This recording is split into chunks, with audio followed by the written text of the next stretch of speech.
ሰላም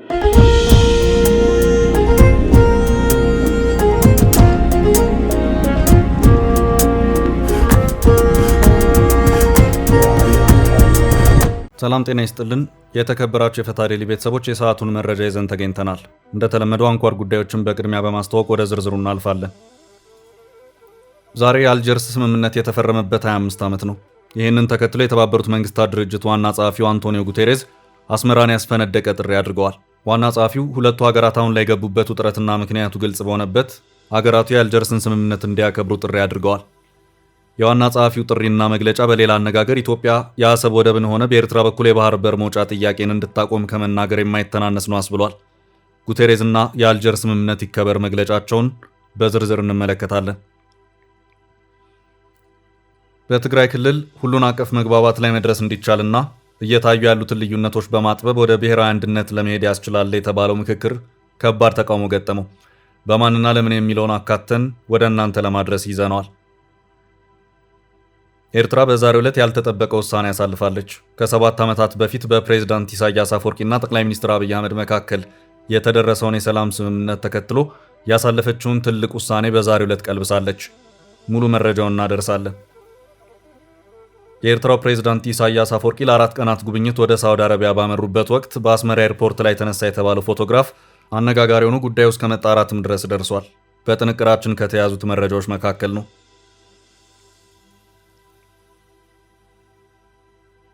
በኦሮሚያ ክልል በአነጋጋሪው ክስተት የአዲስ አበባ ከአፍሪካ ከተሞች ለኪራይ ቤት ውድ ከሆኑት ከተሞች ውስጥ አንዷ መሆኗን አዲስ ሪፖርት አመልክቷል። ሪፖርቱን በተመለከተ አጠር ያለ መረጃ እናደርሳለን። የታገቱት አመራር መለቀቃቸው ተሰምቷል። የሰብአዊነት ጥያቄ የተነሳበት የአመራሩ እገታ በርካቶችን ያሳዘነ ክስተት ሲሆን በይፋ ከእገታ ተለቀዋል። ዝርዝር መረጃውን እናደርሳለን። እስከ ፍጻሜ አብራችሁን ቆዩ። የምንለቃቸው ዕለታዊ ትኩስ ዜናዎች እንዲደርሷችሁ ላይክ፣ ሼር፣ ሰብስክራይብ ማድረግ እንዳትረሱ።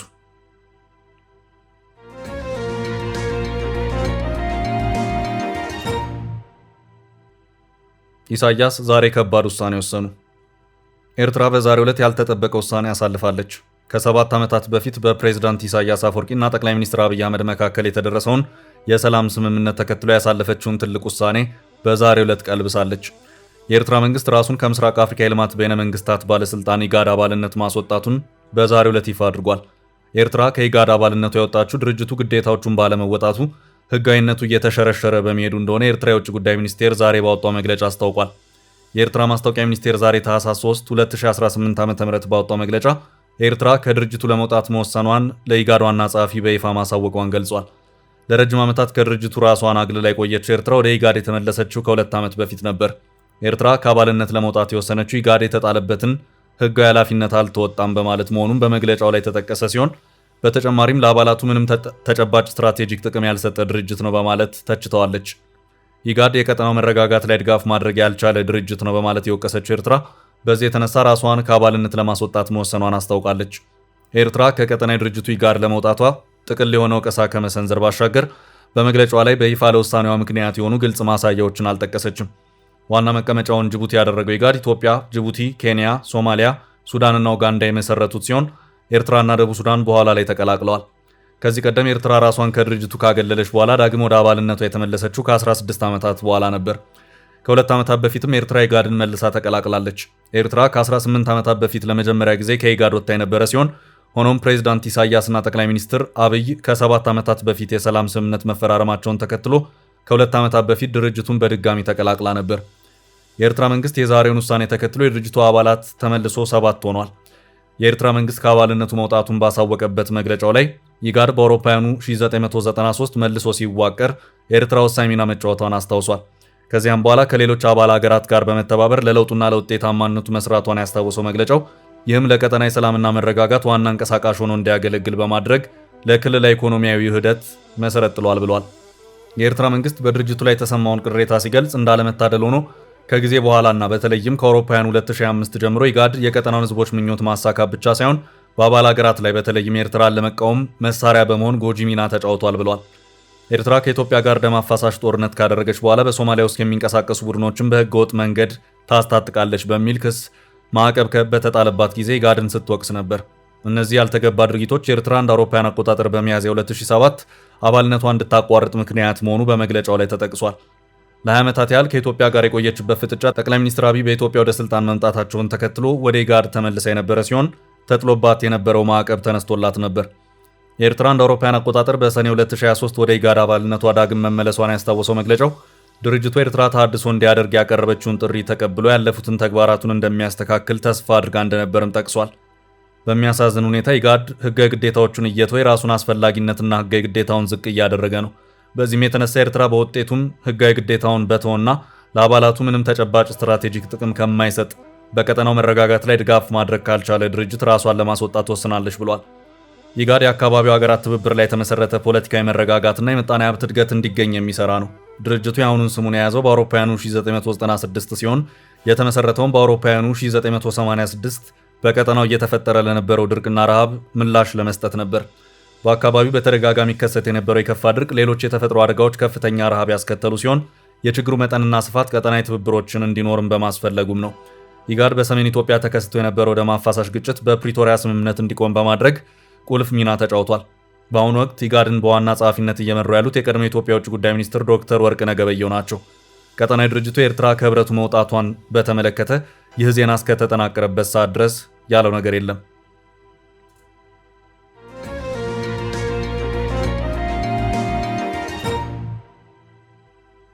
በቀጣይ ርዕሳችን የጀነራሉ ሐሳብ ውድቅ ተደረገ። በትግራይ የተከሰተውን የውስጥ የፖለቲካ ክፍፍል ተከትሎ በክልላዊ ብሔራዊ ምክክር መድረኮች በሚፈጠሩ ምክክሮች እንፈታዋለን በሚል በትግራይ ጊዜያዊ አስተዳደር በኩል የተጀመረው እንቅስቃሴ ብርቱ ተቃውሞ ገጠመው። በሌተናል ጀነራል ታደሰ ወረደ የሚመራው የትግራይ ጊዜያዊ አስተዳደር የትግራይን ሁሉን አቀፍ ክልላዊ ብሔራዊ ምክክር ለማካሄድ ህግ ያጸደቀበት ሁኔታም ጭምር ነበር። በዚሁ መሰረት የምክክሩ ጊዜ በደረሰበት ወቅት ትግራይን መሰረት አድርገው የተቋቋሙ 6 ፓርቲዎች እኛ የለንበትም ሲሉ አስታውቋል። ሳልሳይ ወያኔ፣ ብሔራዊ ባይቶና አባይ ትግራይ፣ አረና ትግራይ፣ ትንሳኤ ሰባ እንደርታ፣ ውድብ ወለዲ ትግራይና ውድብ ናጽነት ይህንኑ በጀነራል ታደሰ ወረደ ጊዜያዊ አስተዳደር በኩል የተጠራውን ክልላዊ ምክክር በጋራ ውድቅ ያደረጉት ፓርቲዎች ናቸው። ፓርቲዎቹ ይፋ ባደረጉት ያንሳተፍም ደብዳቤያቸው ምክክሩ የአንድ አካል የበላይነትን ለማስጠበቅ የሚካሄድ ሐቀኝነት የማይታይበትና የጠፋውን የህዝብ ድጋፍ ለመመለስ ታስቦ የተዘጋጀ የይስሙላ መድረክ ነውም ብለውታል። ከዚሁ እንመካከር ከሚለው ጀርባ እንዳለ የሚነገረው ህወሓት በዚሁ ዙሪያ ያለው ምንም ነገር የለም። ፓርቲዎቹ በዚሁ የጋራ መግለጫቸው አሁን ላለው የትግራይ ሁኔታ ተጠያቂው ህወሓት ነው ሲሉ ወቀሳቸውን ሰንዝረዋል። ህወሓት የትግራይን ተቋማት አፈራርሷል፣ በሌተናል ጀነራል ታደሰ ወረደ የሚመራውን የትግራይ ጊዜያዊ አስተዳደር በተጽዕኖ መዳፉ ስራ አስገብቶታል ሲሉም ከባድ ወቀሳቸውን ሰንዝረዋል። በጀነራል ታደሰ ወረደ የሚመራ የትግራይ ጊዜያዊ አስተዳደር ክልላዊ መግባባት የሚፈጥርን ክልላዊ ምክክር አካሄዳለሁ በማለት ደፋ ቀና ሲል የከረመው በሀገር አቀፍ ደረጃ ይካሄዳል የተባለው ሀገራዊ ምክክር ውስጥ ትግራይ እንድትካተት ባላደረገበት ሁኔታ ነው።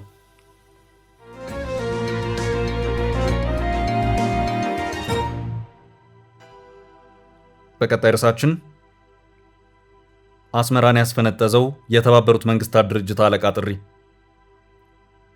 አንቶኒዮ ጉቴሬዝ የአሰብ ጥያቄን የሚገታው ስምምነት እንዲተገበር አሳሰቡ። የተባበሩት መንግስታት ዋና ጸሐፊ አንቶኒዮ ጉቴሬዝ ኢትዮጵያና ኤርትራ ለአልጀር ስምምነት ያላቸውን ቁርጠኝነት ዳግም እንዲያረጋግጡ በዛሬው ዕለት ጥሪ ያቀረቡ።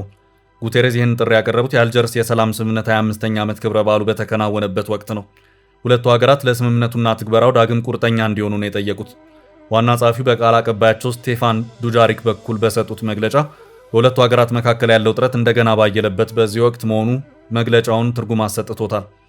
ኢትዮጵያ በአሰብ ያላትን ታሪካዊ መብት በምታነሳበት በዚህ ጊዜ ጉቴሬዝ የአልጀር ስምምነት ይከበር ማለታቸው ታዲያ ኢትዮጵያን የባህር በር አክሰስ ፍላጎትና ጥያቄን የሚዘጋው ነው ተገኝቷል። ከሁለት ዓመት መራር ጦርነት በኋላ ታህሳስ 3 ቀን 1993 ዓ.ም የተፈረመው የአልጀር ስምምነት ለኢትዮጵያ ምንም አይነት የባህር መብት የማይሰጥና የሁለቱ ሀገራት ድንበር በመሬት የሚካለል መሆኑን በሕግ ደረጃ የሚደነግግ ነው። ስምምነቱ እንደ አውሮፓ አቆጣጠር ከ1998 እስከ 2000 የነበረው ደም አፋሳሽ ጦርነት በይፋ ያስቆመ እንዲሁም በሁለቱ ሀገራት መካከል የድንበር ማካለል ዘዴዎችን ከመዘርጋቱ በተጨማሪ የሁለቱንም ሀገራት ሉዓላዊነትና የግዛት አንድነት አረጋግጦ የድንበር ወሰናቸውን በዝርዝር ያሰመረ ነው። ዋና ጸሐፊው አንቶኒዮ ጉቴሬዝ የአልጀር ስምምነቱን የገለጹበት ቃል የተለየ ሆኖ ተሰምቷል። ዋና ጸሐፊው ለሩብ ምዕተ ዓመት ያህል ሰላማዊ ግንኙነትን መሰረት ያደረገ ወሳኝ ማዕቀፍ በማለት ነው የገለጹት። ሆኖም ከስምምነቱ መልስ ኢትዮጵያና ኤርትራ ያለ ጦርነት ያለ ሰላም ለ3 አስርት ዓመታት ተኩስ በሌለው ግጭት ተፋጠው ባሉበት ኖረዋል። ጉቴሬዝ በተጨማሪም ከ7 ዓመታት በፊት የሁለቱ ሀገራት መሪዎች በጋራ መግለጫ አማካይነት ለሰላም የገቡትን ቁርጠኝነት ያደሱበትን ሁኔታ አስታውሰው ይህም የውይይትና የትብብርን ዋጋ የሚያሳይ ማረጋገጫ ነው ብለውታል። የኢትዮጵያ መንግስት የባህር በር ጥያቄ በሚያነሳበት የኤርትራን የእጅ አዙር ጦርነት በማድረግ በሚወነጅልበት በዚህ ጊዜ እንዲሁም የኤርትራ ኢትዮጵያ መንግስት አሰብን ይወራል በሚል ክስ በምታሰማበትና የጦር ክተትና ምልመላ በሀገር ውስጥ ባወጀችበት ጊዜ ይሄ መሰማቱ ጉዳዩን አነጋጋሪ አድርጎታል። ዋና ጸሐፊ ሁለቱም ሀገራት በአልጀር ስምምነት ውስጥ የተካተተውን ዘላቂ ሰላምና የሉዓላዊነት እንዲሁም የግዛት አንድነት ራዕይ ዳግም እንዲያረጋግጡ የጠየቁ ሲሆን የትብብርና የመልካም ጉርብትና ግንኙነቶችን ለውጥረታቸው እንደ መፍትሄ አስቀምጠዋል። ዋና ጸሐፊው ኢትዮጵያና ኤርትራ ለሁሉም በሚጠቅም መልኩ የልማት ትብብርን እንዲያስቀድሙ መክረዋል። አዲስ አበባና አስመራ ከቀጠናዊና ዓለም አቀፋዊ አጋሮች ጋር መስራታቸውን እንዲቀጥሉም በመግለጫቸው አበረታተዋል። አልጀር ሲከበር የሚለው ይሄ የዋና ጸሐፊ መልእክት ለአስመራ መንግስት የድልና ድጋፍ ብስራት ሲሆን በታሪክ መዛነፍና በፖለቲካ ውሳኔ ሀገሪቷ የባህር አክሰስ እንዳጣች ጥያቄ እያነሳ ላለ የኢትዮጵያ መንግስት ግን እንደ መርዶ የሚቆጠር ነው። በተለይ አሁን የኢትዮጵያ መንግስት የአልጀር ስምምነትን ያለ ቅድመ ሁኔታ መቀበሉን ቀደም ባሉ ዓመታት ያወጀ መሆኑ አሁን እየተነሳ ባለው የባህር በር ጥያቄ ላይ እክል የሚፈጥር ነው። የአልጀር ስምምነት በጊዜው የነበረውን ጦርነት ከማስቆም አልፎ የሁለቱን ሀገራት ድንበሮች መሬት ላይ ወርዶ የሚያሰምር በሁለቱ ሀገራት በኩል ሁለት ኮሚሽኖችን አዋቅሮ የነበረ ሲሆን በጊዜው የኢትዮጵያ መንግስት አተገባበሩን በመቃወሙ ኮሚሽኑ ስራውን አቁሟል። አልጀርስ የዛሬ 25 ዓመት በጠቅላይ ሚኒስትር መለስ ዜናዊና በፕሬዝዳንት ኢሳያስ አፈወርቂ አማካይነት በአልጄሪያ ዋና ከተማ አልጀርስ ላይ የተፈረመ ስምምነት ነው። በጊዜው ስምምነቱ እንዲፈረም የአፍሪካ ህብረት፣ የተባበሩት መንግስታት እንዲሁም የአልጄሪያ መንግስት በአደራዳሪነት ሚና ተጫውተዋል። በጊዜው አሜሪካና የአውሮፓ ህብረት የስምምነቱ ደጋፊዎች ነበሩ። ስምምነቱ በሄግ የተካሄደውን የፍርድ ክርክር ተከትሎ የተካሄደ ሲሆን ሁለቱ ሀገራት ለወራት በሄግ ችሎት ላይ ያደረጉት ክርክር የማይቀለበስ ቋሚ ውሳኔ ያሰጠ ነበር። ፍርድ ቤቱ የድንበር ጉዳይ የቅኝ ግዛት መስመርንና ካርታን ተከትሎ እንዲተገበር ነው የወሰነው። በቅድሚያ ሁለቱ ሀገራት ስምምነቱን መቀበላቸውን የገለጹ ሲሆን ኢትዮጵያ በኋላ ስምምነቱ ላይ ጥያቄ አንስታለች። በተለይም የባድሜ ጉዳይ ፍርደ ገምድል ነው ስትል የገለጸች ሲሆን የድንበር መካለሉ ስራ እንዲቆም አድርጋለች። የአልጀር ስምምነት ይዘትና ውሳኔዎች አሁን ላይ ኢትዮጵያ መንግስት ካቀረበው የባህር አክሰስ ጥያቄ ጋር የሚጻረር ነው። የአልጀር ስምምነት በዓለም የፍርድ መድረክ ደረጃ ኢትዮጵያና ኤርትራ የመሬት ድንበር እንደሚለያቸው ያወጀና አሰብንም ሆነ የቀይ ባህር መዳረሻዎችን ጠቅልሎ ለኤርትራ የሚሰጥ ነው። ኢትዮጵያ አልጀርስን አሁን ላይ መቀበልና ማክበር በአሰብ ላይ የምታነሳው ጥያቄ በህግ ደረጃ ውድቅ የሚያደርግ ነው። ታዲያ የተባበሩት መንግስታት ድርጅት ዋና ጸሐፊው መግለጫና አነጋገር በሌላ አነጋገር ኢትዮጵያ የአሰብ ወደብንም ሆነ በኤርትራ በኩል የባህር በር መውጫ ጥያቄን እንድታቆም ከመናገር የማይተናነስ ነው አስብሏል።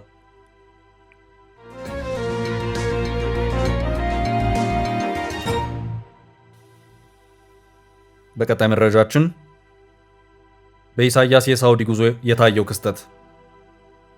ለ4 ቀናት ጉብኝት ወደ ሳውዲ አረቢያ ያመሩት የኤርትራው ፕሬዝዳንት ኢሳያስ አፈወርቂ ልዑካን ቡድን የፎቶግራፍ ምስል ጉዳይ አነጋጋሪ ሆኗል። ይኸው አስመራ ኤርፖርት ላይ የተነሳው የጉዞ ፎቶግራፍን ተከትሎ ይህ ምስል እንዴት ነው?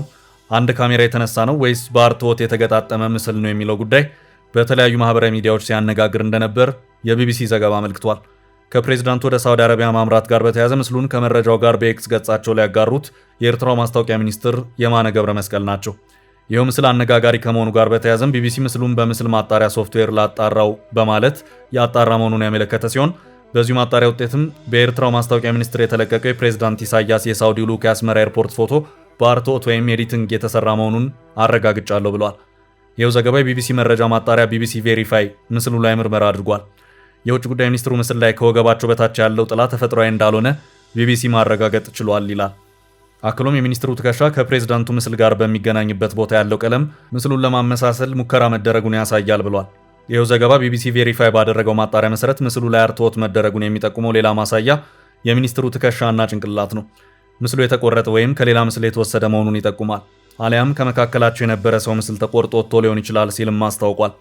ቢቢሲ ዘርዘር ያለ የራሱን ሙያዊ ማብራሪያዎችንም ሰጥቶበታል። ይህ እንዴት ሊሆን ቻለ በሚለው ጉዳይ ራሱን መላምቶች ያስቀመጠው ቢቢሲ ምናልባት ለፕሮቶኮል ሲባል ወይም ምስሉን ለማሳመር ተብሎ የተደረገ ሊሆን እንደሚችል የቢቢሲ ቬሪፋይ ባልደረባ ግምቱን አስቀምጧል ብሏል። ሌላኛው መላምት የውጭ ጉዳይ ሚኒስትሩ ምስሉ ሲነሳ ራቅ ብለው ከሆነ ለመቅረብ የተደረገ ሙከራ ሊሆንም ይችላል ብሏል።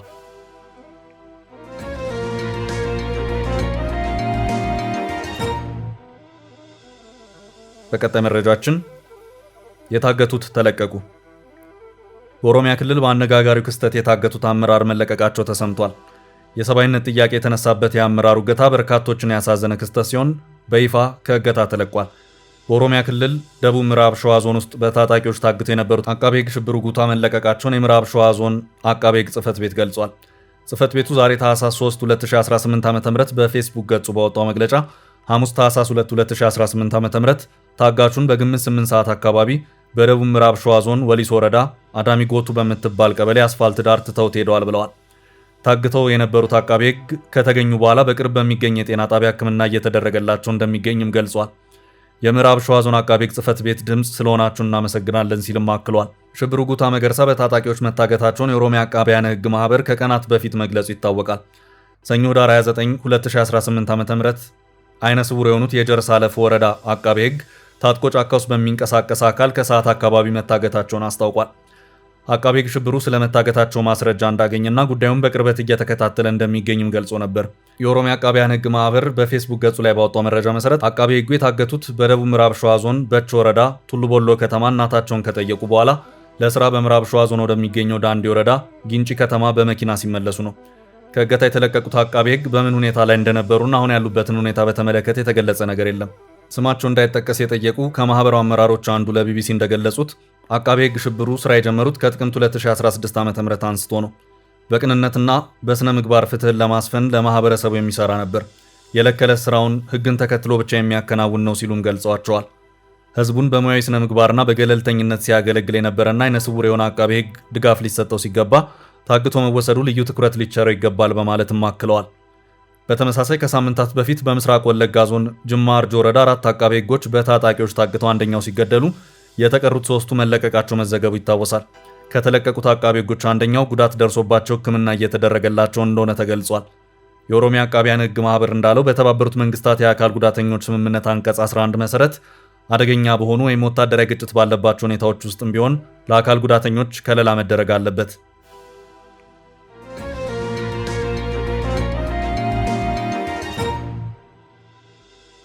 በቀጣይ ርዕስ አዲስ አበባን የተመለከተው አነጋጋሪ ሪፖርት። አዲስ አበባ ከአፍሪካ ከተሞች ለኪራይ ቤት ውድ ከሆኑ ከተሞች ውስጥ አንዷ መሆኗን አዲስ ሪፖርት አመልክቷል። አዲስ አበባ በ2025 መገባደጃ ከፍተኛ የቤት ኪራይ ከሚያስከፍሉ 10 የአፍሪካ ከተሞች መካከል መመደቧን ቢዝነስ ኢንሳይደር ዓለም አቀፍ የኦንላይን ዳታቤዝ የሆነውን ኑምቤኦ መረጃን ዋቢ በማድረግ ዘግቧል። በጥናቱ ከተካተቱት የአፍሪካ ሀገሮች መካከል 10 የሚሆኑትን ደረጃ የሰጠ ሲሆን የኢትዮጵያ ዋና ከተማ አዲስ አበባን ከአፍሪካ በአንደኛ ደረጃ ላይ ከዓለም ደግሞ 202ኛ ላይ አስቀምጧታል። በተጨማሪም የደቡብ አፍሪካዋ ኬፕ ታውን በአፍሪካ በሁለተኛ ደረጃ የተቀመጠች ሲሆን በዓለም አቀፍ ደረጃ ደግሞ 218ኛ ደረጃ ላይ እንደሆነች አሳውቋል። ከኬፕ ታውን በመቀጠል የሩዋንዳዋ ኪጋሊ በ3ኛ ደረጃ የተቀመጠች ሲሆን ዊንድሆክ እና ፕሪቶሪያ ከተሞች ይከተላሉ። ቢዝነስ ኢንሳይደር እንደዘገበው ከሆነ በዚህ ዓመት የቤት ኪራይ ዋጋ መጨመር በአፍሪካ ከተሞች ለሚኖሩ ነዋሪዎች ዋና ፈተና ሆኗል። ውድ ቤተሰቦቻችን ለዛሬ ያዝንላችሁን ርዕሰ ጉዳዮች እዚህ ላይ ቋጨን።